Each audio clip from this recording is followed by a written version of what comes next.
안녕하십니까. 매일 아침 조간신문의 주요 기사를 딱딱풀어서 해석해드리는 조간딱풀 7월 13일 수요일에 인사드립니다. 이명박 정부 초기에 이너서클에서 주도권 투쟁이 엄청났죠. 그래서 이명박 대통령이 출범 초기에 상당한 곤란을 겪기도 했습니다. 가장 대표적인 인물이 이너서클 안에서 박영준, 왕차관이라고 불렸던 박영준, 그리고 정도원 두 사람의 충돌이었는데 주로 농공행상, 자리 싸움이었습니다. 자리 싸움을 치열하게 벌였습니다. 그때 이 박영준이 사실상 승리를 했죠. 이 정도원이 언론 인터뷰에서 권력 사유화 이렇게 이야기하면서 박영준의 윗선이었던, 박영준은 이상덕 이명박 대통령의 친형이었죠. 이상덕 국회의원 시절의 보좌관이었습니다.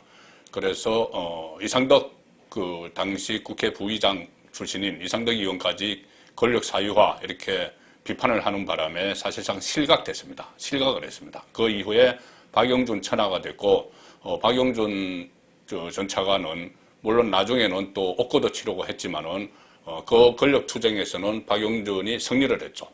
자, 그런데 그때 박영준의 힘은 이 선진국민연대라는 외곽 조직이었습니다. 대선 때 만들었는데 선진국민연대 전국적인 조직이었죠.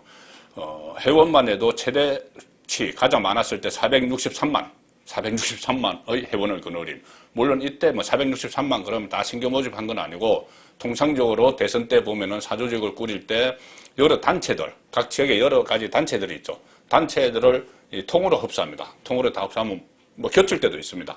그 단체들의 회원을 다 합하니 463만이 됐다, 이런 이야기입니다. 어쨌든 박영준의 선진국민연대, 이명박 정부에서 대거 내각 장관도 되고 청와대 참모로도 들어가고 또 국회 진출을 하고 그렇게 했죠. 그때는 대선 끝나고 바로 직후에 또 총선이 있었습니다. 그래서 대거 공천을 받아서 가고 했는데, 자, 지금 그때 이 박영준의 선진국민연대에서 핵심 역할을 했던 두 사람이 지금 윤석열 정부의 어떻게 보면은 이너서클의 빅2입니다. 누구냐? 장제원, 권성동 두 사람인데, 장제원 지금 원내대표, 대표 직무대행이죠. 장제원은 선진국민연대에서, 박영준의 선진국민연대에서 교육문화위원장을 맡았습니다. 교육문화위원장. 선진국민연대 교육문화위원장. 상당히 급수가 높은 거죠. 그리고 권성동, 권성동 의원은 권성동이 원내대표죠. 죄송합니다. 장제원 의원이 교육문화위원장을 맡았고, 그리고 권성동 원내대표는 강원연대 대표였습니다. 강원연대, 선진국민연대의 강원연대 대표. 자, 그리고 이 장제원은 나중에 국회로 진출을 했죠. 국회의원이 됐고, 권성동은 이 법무비서관, 청와대 법무비서관으로 갔다가 또 국회로 진출을 한, 자, 이런 사이인데, 이 두 사람, 장제원, 권성동이 그때 박영준, 정두원처럼 이너서클 파워게임을 벌이고 있는 것 같습니다. 이너서클 파워게임. 그때 얼마 전에 전 그런 조짐이 보였죠. 장제원 의원을 중심으로 이 민들레 모임이라는 것을 결성을 하려고 했죠. 민들레 모임. 그리고 이 민들레 모임이 친윤 핵심들이 모인 그런 모임이다. 이렇게 이야기가 되니 견제가 많이 들어갔습니다. 그때 이준석은 이 모임을 사조직이라고 이야기했고, 또 같은 친윤인 권성동도 이것을 맞지 않다, 그것이 견제를 하는 바람에 그때 장제원 의원이 한 발 뺐죠. 그렇게 내가 문제라면 내가 빠지겠다 하면서 봉합을 했습니다. 본인은 빠지면서 권성동을 향해서 성동이 형과 나는 영원한 형제다, 이렇게까지 이야기를 했습니다. 그런데 결국은 박영준, 정두원의 파워게임처럼 이 두 사람이 같이 갈 수는 없는, 자, 그런 상황인 것 같습니다. 두 사람은 정치적 동지였는데, 박영준, 정두원도 형아우하는 정치적 동지였죠. 자, 그런데 결과적으로는 이 권력 내부의 주도권 다툼이 벌어졌고, 박영준이 이겼는데, 지금 박영준 밑에 있던 장제원, 권성동이 윤석열 정부에서 치열한 권력 투쟁에 들어간 것 같습니다. 이준석이 이 퇴장, 사실상 퇴장이죠. 퇴장한 이후에 새로운 이 권력 구도가 형성이 되고 거기서 주도권 다툼이 벌어지는 거죠. 자, 오늘 조간 보면 이런 기사들이 쭉 나옵니다. 윤석열 대통령이 지난 1월에 윤핵관 3인과 만찬을 했다. 장제원은 빠졌다. 중앙일보 기사입니다. 윤핵관 3인 권성동, 이철규, 윤한홍 윤핵관 3인과 만찬을 했는데 여기에 장제원은 빠졌다. 어제 제가 말씀드리기를 또 보도가 되기를 1월에 윤석열 대통령과 권성동 원내대표가 모처에서 회동을 했다. 그래서 이준석 퇴장 이후의 직무대행체제를 논의를 했다. 뭐 이런 말씀을 들었는데 그 둘의 단독 윤석열, 권성동 두 사람의 단독 회동이 끝나고 또 다른 사람들을 그 윤핵관이라고 불리는 다른 사람 두 사람 이철규, 윤한홍을 또 따로 불러서 오라 해서 만찬을 했는데 그 자리에 장제원은 빠졌다는 겁니다. 자, 그리고 장제원 쪽에서 빠진 이유는 부산에 지역구 행사가 있었다. 그리고 저녁을 부산시장, 박형준 부산시장과 했다. 자, 이렇게 됩니다. 그러면 물론 이랬을 수는 있죠. 윤석열 대통령이 이 권성동과 이야기를 마치고 나서 저녁에는 하자. 되는 사람 불러. 뭐 이렇게 됐겠죠. 그래서 연락된 사람이 이철규, 윤한홍인데 그때 이 해명대로라면은 장제원은 부산에 있었다는 거죠. 부산에 있었기 때문에 갑자기 모이는 회동에 가지 못했을 수도 있다. 그런 그 분석은 가능합니다. 그런데 이것뿐이 아니고 최근에 장제원 의원이 여러 이 회동에 계속 불참을 했기 때문에 이것도 갈 수 있는 물리적으로 그 모임에 참석할 수 있는데 가려면 비행기를 타고 빨리 온다든지 시간이 한 2-3시간 있었으면 KTX 요즘 뭐 2시간 남짓 하면은 그 3시간도 거의 안 돼서 서울에 옵니다.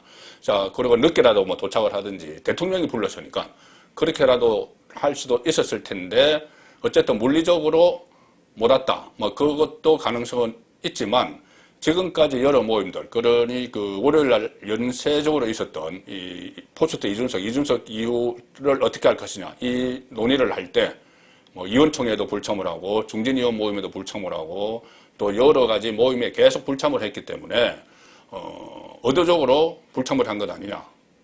권성동이 이 자장 역할을 하는 그런 이 현재 상황에 대해서 불만이 있는 것 아니냐. 그래서 의도적으로 불참을 한 것 아니냐. 이런 해석이 하나 있고 또 하나는 아예 부르지도 않은 것 아닌가. 그러면은 이건 실각이죠. 부르지 않은 것 아닌가. 이런 그 추측까지 나오고 있습니다. 이 상황은 좀 더 봐야 되는데 지금 장제원, 뭐 토사구팽설, 뭐 실각설 이런 것도 지금 나오는 상황입니다. 이준석 징계 결정 난 지 이틀 뒤에 모임이 있었던 거죠. 대통령이 권성동을 만나서 직무대행이 좋겠다 이런 의견을 듣고 그 다음에 그럼 이철규, 윤한홍 합류해서 함께 식사를 했다. 자, 사상 초유의 대표 징계 결정 직후 당이 혼란에 빠진 상황에서 윤석열 대통령이 자신과 가까운 의원을 불러 따로 식사한 것 자체가 일종의 정치적 메시지 아니냐 이런 해석이 나오고 있습니다. 이준석 징계 이후에 이 당의 진로 문제 이런 것이 그 자리에서 언급됐다. 그리고 당내에서 조기 전당대회, 비대위 체제 이 막 여러 가지가 분출하는 와중에 진행된 만찬 회동이 결과적으로 권성동 직무대행 체제로 정리되는 계기가 됐다. 자, 권성동에게 권력이 쏠리는 자 이런 계기가 됐다. 윤심이 실렸다. 이렇게 볼 수가 있죠. 이 자리에 장제원이 빠진 겁니다. 자, 그래서 이날 만찬에 윤핵관 장제원 불참. 국민의힘은 이렇게 이야기합니다. 국민의힘 관계자. 전날 장 의원에게도 연락이 갔으나 예정된 지역구 일정을 이유로 장 의원이 참석하지 못했다. 장 의원은 지역구 행사 뒤에 박형준 부산시장과 저녁 식사를 했고 결과적으로 윤 대통령의 만찬에 참석하지 못했다. 이 중앙일보 기사로 하면은 적석에서 이렇게 부른 게 아니고 적석에서 권성동과 이야기하고 나서 다른 사람 불러서 저녁하자 한 게 아니고 뭐 국민의힘 관계자는 전날 이 회동이 있기 전날 장 의원에게도 연락이 갔다. 이렇게 돼 있네요. 만약에 이것이 또 사실이라면은 물리적으로 모든 게 아닐 수가 있는 거죠. 아닌 거죠. 물리적으로 모든 게 아닌 거죠. 어떻게 대통령이 저녁 먹자고 전날 연락이 갔는데 나 부산시장하고 저녁 약속이 있어요. 이건 가능한 일 아니죠. 부산시장에게 양해를 구하고 지역구 행사 빨리 뭐 서둘러서 끝내고 만찬에 가든지 그렇게 해야 되는 거죠. 자, 그래서 이 부분은 좀 더 장제원 의원의 해명이 나와야 되는데 아직까지는 해명이 안 나오고 있습니다. 장제원은 조기 전당대회 비대위를 통해서 이준석과 완전한 결별을 주장을 했지만 권성동은 당헌 당규를 끄집어내서 직무대행체제, 본인이 직무대행을 맡는 권성동이 그것이 불가피하다 이렇게 이야기를 했고 윤석열 대통령이 결과적으로는 손을 들어준 그런 모양새가 됐습니다. 여권 관계자 이렇게 이야기합니다. 장제원 의원과 가깝다고 알려진 이진복 정무수석도 자리에 없었다. 자, 보통 이런 자리에 대통령실 정무수석이 참석을 하죠. 그런데 이진복 정무수석도 자리에 없었다. 자, 이진복은 장제원과 가깝습니다. 둘이 같이 부산에서 정치를 하죠. 그래서 이 혹시 참석자가 선별된 거 아닌가 이런 느낌도 든다. 자, 여권 관계자가 한 이야기입니다. 선별된 것 아닌가. 같은 친윤 중에서도 이 권성동 쪽을 선별을 했고 장제원 쪽을 배제를 했다. 그래서 정무수석까지도 빠졌다. 자, 이런 이야기가 나오고 있는데 권성동 직무대행 체제가 결정되는 11일 장제원은 국민의힘 중진모임, 의원총회 모두 불참을 했고 그리고 어제 안철수 의원이 개최한 또 토론회가 있었는데 거기 다른 친윤들 권성동도 가고 다 갔는데 장제원 의원이 불참을 했습니다. 제가 몇 차례 설명을 드렸지만은 장제원은 대선 때 이 안철수 후보와의 후보 단일화를 윤석열 후보에게서 정권을 위임받아서 추진을 하면서 단일화가 돼서 우리가 정권을 잡으면 이 안철수가 여당에 들어와서 안착을 하는데 우리가 돕겠다 이런 약속을 했던 걸로 알려진 인물이죠. 자, 그런데 안철수의 그 모임에도 참석을 하지 않았다. 안철수의 토론회도 상당히 좀 뭔가 변화가 있는 것 같은 느낌이 듭니다. 그때 이 박영준, 정두원 충돌, 다시 MB 시절에 박영준, 정두원 충돌에서 권력 사유화 정두원이 주장을 하는 바람에 이명박 대통령의 눈밖에 났고 박영준 천하가 됐죠. 정두원은 토사구팽 실각을 당했습니다. 지금까지 보면은 장제원이 토사구팽 또는 실각되는 분위기 아닌가 이런 느낌이 듭니다. 그리고 장제원 의원이 지난 주말에 지지 모임, 대규모 산악회 지지 모임을 했죠. 여원회. 자, 그때 23대의 버스 1,100명의 회원이 참석을 했다. 그래서 새 과시를 했다. 이렇게 됐는데 그것도 본인의 코로나가 풀린 이후에 본인의 세력을 가시를 했는데 이 역시도 어떤 내 세력을 가시하면서 이너서클 안에 이 권력투쟁에서 과시하는 본인의 존재감을 드러내는 그런 행동이 아니었나 이런 해석도 지금 가능해지고 있습니다. 그동안 권성동 원내대표는 계속 장제원을 제쳤죠. 민들레 모임에 참여를 무산을 시켰고 직무대행도 관철을 시켰고 그래서 여러 가지 분석 기사가 쏟아지는데 이런 기사까지 나옵니다. 서울신문 기사 법리로 이준석 넘고 윤심으로 친윤을 제압을 하고 권력, 권성동의 힘, 권성동의 성씨, 권씨 이것을 또 한자로 해석하니 권력 그대로입니다. 권성동의 힘, 권력.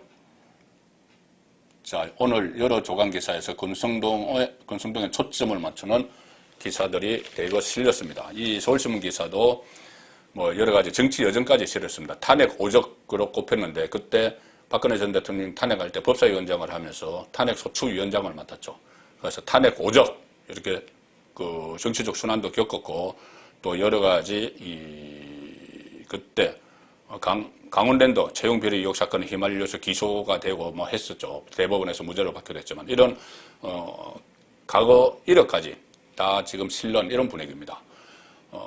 이준석 징계, 수석, 윤석열과 비공개 회동, 집권 여당 국회 아우른 1인 2역이다. 정치력을 입증할 때 지금 상당히 어려운 상황인데 정치력을 입증할 때는 차기 당권에 성컴다가 쓴다.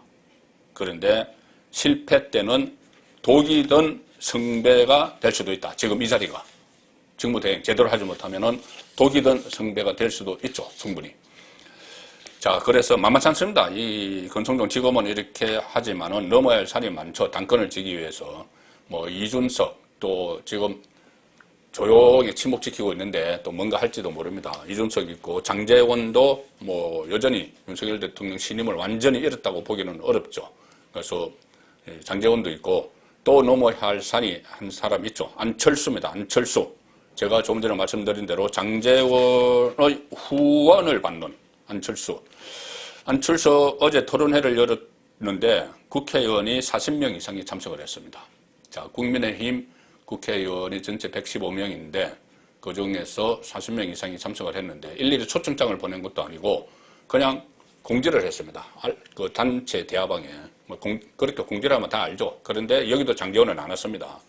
여기다가 또 한 사람 김기현 전 원내대표 당권 도전자죠. 오늘 대규모 공부 모임을 엽니다. 당권 레이스 대비. 그래서 당내에서 새 결집에 나서는 사람들이 속속 늘어나고 있다. 권력 이너서클의 투쟁, 주도권 다툼이 본격적으로 개막되는 그런 모습을 보이고 있는 거죠. 안철수 토론회에 진윤 기재부 차관 토론회에 참석을 했고 김기현 두 번째 대규모 모임을 준비하고 있고 나경원 작년 그 대표 경선에서 이준석에게 아깝게 패했죠. 나경원 전 의원도 라디오에 출마해서 이렇게 이야기했습니다. 내년 당대표가 해야 될 역할과 제가 할 수 있는 것이 맞는다. 그렇다면 출마를 하는 게 맞을 것. 물론 지금 정기전당대회는 내년에 있으니까 내년이라고 이야기했지만 이 상황에 따라서 조기전당대회가 열릴 수도 있죠. 그리고 5선의 주호영, 4선의 윤상현 또 자기 당대표 주호영도 한번 출마를 했었죠. 출마를 고심하고 있다. 자, 이런 상황에서 어쨌든 지금 뭐 권력 투쟁이 일어나는 것은 어쩔 수 없는 일이죠. 그렇지만 할 일은 하면서 해야 됩니다. 특히 윤석열 대통령 지금 상당히 어렵기 때문에 집권당으로서 그 보좌를 하는 역할도 충실히 해야 됩니다. 윤석열 대통령은 지금 도어 스태핑이 어제 좀 그 논쟁거리가 됐죠. 저는 이게 왜 논쟁거리가 됐는지 저는 이해가 되지 않는데 그 말씀을 드리겠습니다. 지금 한국일보 보시면은 도어 스태핑 하루 만에 제게 윤석열 대통령 소통 의지 그리고 10m 거리 둔 취재진에 물어보시라. 자, 처음에 이게 코로나로 중단을 한다고 그 공지를 했죠. 기자들 단체 대화방에 공지를 했고 하루를 안 했습니다. 그제 하루를 안 했죠. 그런데 이 윤석열 대통령은 상당히 도어 스태핑에 관심이 많고 하고 싶어 한다는 거죠. 뭐 하루 시작에 낙이다 이런 말까지 나옵니다. 그런데 경호처에서 경호원들이 이 대통령실에서 기자실에서 11명의 확진자가 나왔기 때문에 당분간 중단하는 것이 좋겠다. 이래서 공지를 했는데 그 다음날 어제 윤석열 대통령 출근길에 기자들이 모여 있으니 이 10m 거리를 두고 코로나 때문에 취재진이 막 있어 손 흔들고 하니까는 뭐 물어볼 것이면 물어보시라 해서 다시 자연스럽게 재개가 된 겁니다. 그래서 이것을 한국일보는 소통 의지 이렇게 설명을 하죠. 코로나로 출근길 해견 중단 불구 취재진 보고 다들 나오신 건가 하면서 모일찍에서 자연스럽게 대화를 나눴다. 그리고 여기에 대해서 또 한편으로는 그런 측면도 있을 겁니다. 이 코로나 때문에 중단한다고 하니 지지율이 이 도어 스태핑에서 거친 언사 때문에 지지율이 깎이니까 중단하는 거냐, 겨우 소통하는 쇼만 하다가 금세 그만두는 거냐 이런 식의 비판이 이 야당에서 막 쏟아졌죠. 그리고 한겨레 신문이나 경향신문 같은 이런 진보 성향 언론에서도 그런 비판을 했습니다. 자, 그런 것도 감안을 했겠죠. 아니야, 그런 거 아니야. 그래서 그러면 코로나 때문에 중단했으니 그래, 그 10m 거리에 두면 되지. 이렇게 된 거죠. 뭐 코로나 보통 2m 거리 이야기를 하지 않습니까? 10m 거리 두고 그러면 앞으로 해봅시다. 이렇게 된 겁니다. 그래서 이 한국일보는 소통 의지 이렇게 뽑았는데 제가 말씀드린 한겨레 제목 보실까요? 아주 악의적입니다. 출근길 해견 하루 만에 재개. 윤 대통령 또 적극적 결정. 그리고 경향신문 불쑥 멈췄다가 불쑥 재개. 어리둥절 출근길 해견. 정말 어리둥절한 기사 제목을 뽑았습니다. 발언 리스크 우려, 논란 여전, 한겨레. 대통령실 참모들과 논의 안 한 듯 갑자기 하는 게 정지 안 된 발언, 논란 이어질 수도. 민주당 오락가락 실태 확인 꼬집었다. 저는 이 도어 스태핑에 대해서 뭐 김종인이나 뭐 여러 사람들이 막 이야기를 하죠. 그 사람들은 그렇게 이야기할 수 있습니다. 그런데 기자가, 신문사가, 언론이 이 도어 스태핑에 대해서 약간의 부작용이 있다고 해서 이 도어 스태핑 자체를 비판을 하고 조롱을 하고 하는 거는 이 기자들조차도 진영 논리에 갇혀 있는 겁니다. 지금 청와대 시절에 취재는 제대로 했습니까? 지금 대통령이 문재인이 그때 무슨 생각을 하고 있는지, 그리고 문재인 멘트라고 나오는 것이 직접 들은 것도 아니고 기자가 들은 것도 아니고 뭐 홍보수석실이나 이런 데서 다 정제해가지고, 그러니 거칠을 쓸 게 없는 거죠. 다 문장을 딱 만들어서 대통령 메시지라고 내놓고 그걸 그냥 열심히 받아 쓰던 이 기자들이 하루에 한 번씩 대통령 얼굴을 직접 보아서 듣고 기사를 만들 수 있는 이 환경이 됐는데, 약간의 부작용이 있다고 해서 이런 식으로 조롱을 하고 비판하는 것은 정도가 아니죠. 자, 오늘 각 언론의 일면 톡 기사는 따로 있습니다. 오늘 신문 일면 톡 기사. 2019년에 그러니까 귀순 의사를 밝혔던 북한 어민 2명, 뭐 16명의 동료를 살해했다고 하는데, 그것은 이 북한 쪽의 주장이고, 그 조그만 목선에서 정말 그런 일이 벌어졌는지 그런 것도 다 조사를 해야 되죠. 조사를 했어야 되죠. 그런데 그런 조사 안 하고 북한에 서둘러서 2명을 보냈습니다. 보내면서 16명을 살해한 흉악범이기 때문에 가차없이 북송했다, 이렇게 이야기하면서 그때 통일부 장관이 국회에서 뭐라고 했냐면은 이런 이야기까지 했습니다. 그 2사람이 기순 의향서를 썼는데 기순의 진정성이 없다. 그래서 북송한다. 그리고 그 사람들은 죽어도 북한에 가서 죽겠다고 했다. 자, 그렇다면은 죽어도 북한에 가서 죽겠다고 했으면 이 송환이 될 때 이렇게 해야 됩니다. 그 전에 북한에서 표류하던 어부들이나 이렇게 납포를 해서 본인의 의사에 따라서 북한으로 돌아가겠다. 그러면 송환을 할 때 그 장면들이 있죠. 옷 다 벗습니다. 남한에서 준 옷들 다 벗고 선물 다 팽개치고 팬티만 입고 보고로 가면서 김정은 만세 이렇게 외치는 그런 장면들을 몇 번 봤죠. 자, 그렇게 해야 되는 거죠. 본인이 죽어도 북한에 가서 죽겠다고 하면은. 그런데 실제로는 군사 분계선을 넘어가면 자신들은 죽는다는 생각을 하고 자해 머리까지 벽에 찍으면서 안 넘어가겠다고 버텼다. 그래서 우리 측 사복 경찰 특공대가 북한으로 밀어놓고 북한 군인들이 강제로 끌고 갔다. 자, 그것이 사진으로 나왔습니다.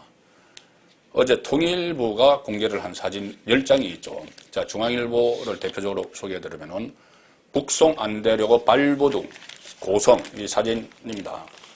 지금 이쪽에 군복을 입은 사람들은 북한군입니다. 끌고 가고 있고, 사복 입은 사람들은 경찰 특공대입니다. 우리 쪽 경찰 특공대입니다. 넘겨주죠. 그리고 끌려가는 사람은 안 가겠다고 엉덩이를 뒤로 쭉 빼면서 이렇게 버티고, 심지어 자해까지 했습니다. 콘크리트에 머리까지 찍고 이렇게 했습니다. 그런데 이런 사람들이 거짓말을 한 거죠. 그때 김문재인 정권은 처음에 이것을 은폐를 하려고 했습니다. 아예 알리지도 않았는데, 그때 JSA 대대장 중령이 이 국가안보실 그 1차장에게 문자 메시지로 지금 판문점에 도착했습니다. 이제 송환을 할 겁니다.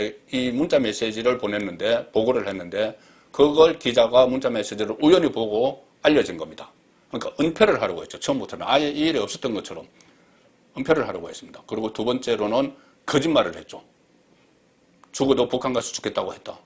그래서 우리는 송환한다. 북한으로 넘긴다. 야, 근데 실제로는 그때 김정은에게 잘 보여야 될 일들이 있었습니다. 그때 하노이 그 미국 정상회담 노딜, 뭐 아무것도 성과가 없었다 이런 것도 있었고, 그때 이 부산에서 한국 아세안 정상회의가 있었는데 그때 김정은에게 초청장을 보내야 되는 상황이었죠. 그래서 김정은의 답방. 그래서 김정은에게 초청장을 보내면서 아울러 이 사람들을 우리가 넘겨드리겠습니다. 한참 살려고 그렇게 했던 겁니다. 탈북 어민 이렇게 끌려갔다. 통일부는 2019년 11월 7일 오후 탈북 어민 2명을 북송하던 당시 판문점에서 촬영한 사진 10장을 배포를 했습니다. 안대를 쓰고 포성줄에 묶인 채 판문점에 온 북한 어민 2명이 경찰의 손에 이끌려 북측에 넘겨질 때까지 상황을 시간순으로 담고 있는 이 사진들입니다. 국가안보실은 북송을 위해 경찰 특공대원 8명을 동원했다. 자, 이것을 가지고 또 야당 진보 진영에서는 아니 그러면은 그 흉악범들을 북한으로 보내지 우리나라에서 살게 하란 말이냐 뭐 이런 식으로 그 억지 이야기를 하죠. 그런 이야기가 아니고 두 가지죠. 하나는 왜 아무런 조사도 하지 않고 서둘러서 그래서 서훈 당시 국정원장이 국정원에 의해서 지금 고발이 됐습니다. 이 건으로 서둘러서 이 매듭을 지었다고 해서 조사를. 자, 왜 그렇게까지 했느냐. 그리고 진상조사 16명을 살해했다는 그것은 북한 쪽의 주장이지. 그리고 이것을 왜 은폐를 하려고 했느냐. 그걸 거짓말을 했느냐. 이거죠. 뭐 흉악범의 인권 문제 이것은 따로 다뤄야 될 문제고 지금 이 남북관계와 관련해서는 은폐를 왜 하려고 했느냐. 왜 거짓말을 했느냐. 이걸 따지는 겁니다. 지금 이 강제 송환 이후에 북한에서는 이렇게 선전을 하고 있습니다. 북한 인민들이 탈북해서 남한으로 가봐야 아무 소용도 없다. 봐. 이렇게 다 우리에게 다 넘겨줘. 이렇게 하니 북한 주민들이 뭐 탈북을 해서 한국으로 오려고 해도 또 한국에 가서 해봤자 또 북한으로 다시 끌려올 것 같아서지 그것을 그런 점을 노려서 선전의 도구로 사용이 되고 있는 상황이죠. 7월 13일 보내드린 조간 딱풀이었습니다.